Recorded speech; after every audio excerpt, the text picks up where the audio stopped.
Clip number 243۔ اس clip میں آپ قرآن پاک کی سورہ مائدہ کی آیت نمبر 33 سے لے کر 35 تک کی تلاوت، ترجمہ اور تفسیر قرآن صراط الجنان سماعت فرمائیں گے۔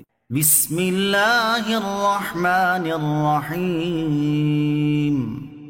ترجمہ: اللہ کے نام سے شروع جو نہایت مہربان رحمت والا ہے۔ انما جزاء الذین یحاربون اللہ ورسولہ ویسعون فی الارض فسادا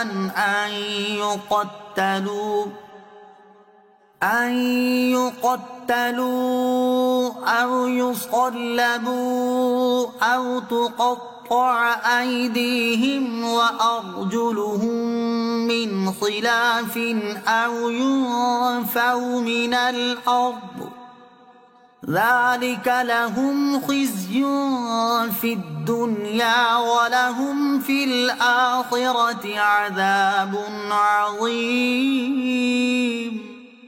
ترجمہ: بے شک جو لوگ اللہ اور اس کے رسول سے لڑتے ہیں اور زمین میں فساد برپا کرنے کی کوشش کرتے ہیں، ان کی سزا یہی ہے کہ انہیں خوب قتل کیا جائے یا انہیں سولی دے دی جائے، یا ان کے ایک طرف کے ہاتھ اور دوسری طرف کے پاؤں کاٹ دیے جائیں، یا ملک کی سرزمین سے جلا وطن کر کے دور کر دیے جائیں۔ یہ ان کے لیے دنیا میں رسوائی ہے اور آخرت میں ان کے لیے بڑا عذاب ہے۔ الذین یحاربون اللہ ورسولہ، جو لوگ اللہ اور اس کے رسول سے لڑتے ہیں۔ اس سے پچھلی آیات میں قتل کی ایک نوعیت یعنی ناجائز قتلوں کا ذکر کیا گیا، اب دوسری نوعیت یعنی جائز قتلوں کا ذکر کیا جا رہا ہے۔ اسلامی سزاؤں کی حکمت۔ اسلام نے ہر جرم کی سزا اس کی نوعیت کے اعتبار سے مختلف رکھی ہے۔ چھوٹے جرم کی سزا ہلکی اور بڑے کی اس کی حیثیت کے مطابق سخت سزا نافذ کی ہے، تاکہ زمین میں امن قائم ہو اور لوگ بے خوف ہو کر سکون اور چین کی زندگی بسر کر سکیں۔ اس کے علاوہ اور بھی بے شمار حکمتیں ہیں۔ ایک اس ڈاکہ زنی کی سزا ہی کو لے لیجئے کہ جب تک اس پر عمل رہا تو تجارتی قافلے اپنے قیمتی ساز و سامان کے ساتھ بے خوف و خطر سفر کرتے تھے، جس کی وجہ سے تجارت کو بے حد فروغ ملا اور لوگ معاشی اعتبار سے بہت مضبوط ہو گئے۔ اور جب سے سزا پر عمل نہیں ہو رہا تب سے تجارتی سرگرمیاں سب کے سامنے ہیں۔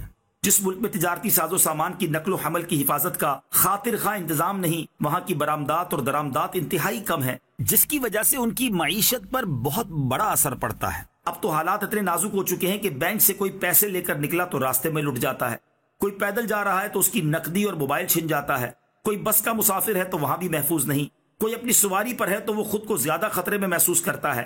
سرکاری اور غیر سرکاری املاک ڈاکوؤں کی دست برد سے محفوظ نہیں۔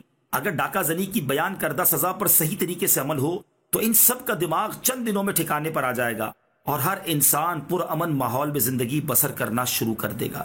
إِلَّا الَّذِينَ تَابُوا مِن قَبْلِ أَن تَقْدِرُوا عَلَيْهِمْ فَاعْلَمُوا أَنَّ اللَّهَ غَفُورٌ رَّحِيمٌ۔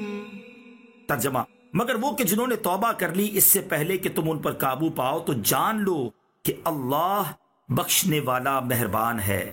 الا الذین تابوا، مگر وہ جنہوں نے توبہ کر لی۔ گرفتاری سے پہلے اگر ڈاکو توبہ اور اس کے تقاضے پورے کر لے تو ڈاکہ زنی کی سزا اور آخرت کی رسوائی سے بچ جائے گا، لیکن لوٹے ہوئے مال کی واپسی اور قصاص کا تعلق چونکہ بندوں کے حقوق سے ہے اس لیے ان کا تقاضا باقی رہے گا۔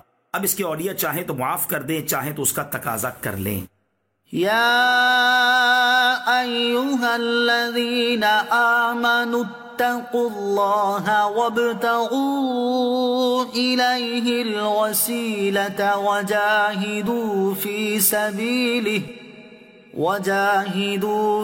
سبیلہ لعلکم تفلحون۔ ترجمہ: اے ایمان والو، اللہ سے ڈرو اور اس کی طرف وسیلہ ڈھونڈو اور اس کی راہ میں جہاد کرو اس امید پر کہ تم فلاح پاؤ۔ وابتغوا الیہ الوسیلہ، اور اس کی طرف وسیلہ ڈھونڈو۔ اس آیت میں وسیلے کا معنی یہ ہے کہ جس کے ذریعے اللہ تعالیٰ کا قرب حاصل ہو، یعنی اللہ تعالیٰ کی عبادات چاہے فرض ہوں یا نفل، ان کی ادائیگی کے ذریعے اللہ تعالیٰ کا قرب حاصل کرو۔ اور اگر تقویٰ سے مراد فرائض و واجبات کی ادائیگی اور حرام چیزوں کو چھوڑ دینا مراد لیا جائے اور وسیلہ تلاش کرنے سے مطلقاً ہر وہ چیز جو اللہ تعالیٰ کے قرب کے حصول کا سبب بنے مراد لی جائے تو بھی درست ہے۔ اللہ تعالیٰ کے انبیاء علیہ الصلوۃ والسلام اور اولیاء سے محبت، صدقات کی ادائیگی، اللہ تعالیٰ کے محبوب بندوں کی زیارت، دعا کی کثرت، رشتہ داروں سے صلہ رحمی کرنا اور بکثرت ذکر اللہ میں مشغول رہنا وغیرہ بھی اسی عموم میں شامل ہے۔ اب معنی یہ ہوا کہ ہر وہ چیز جو اللہ تعالیٰ کی بارگاہ کے قریب کر دے اسے لازم پکڑ لو، اور جو بارگاہ الہی سے دور کرے اسے چھوڑ دو۔ نیک بندوں کو وسیلہ بنانا جائز ہے۔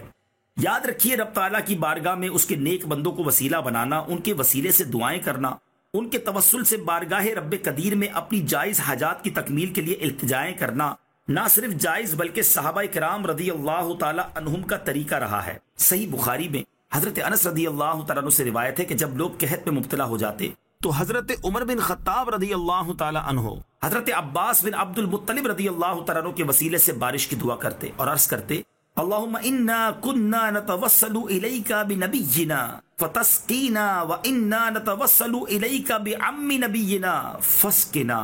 اے اللہ عز وجل، ہم تیری بارگاہ میں اپنے نبی صلی اللہ تعالی علیہ وسلم کا وسیلہ پکڑا کرتے تھے تو تو ہم پر بارش برسا دیتا تھا، اور اب ہم تیری بارگاہ میں اپنے نبی صلی اللہ تعالی علیہ وسلم کے چچا جان کو وسیلہ بناتے ہیں کہ ہم پر بارش برسا، تو لوگ سیراب کیے جاتے تھے۔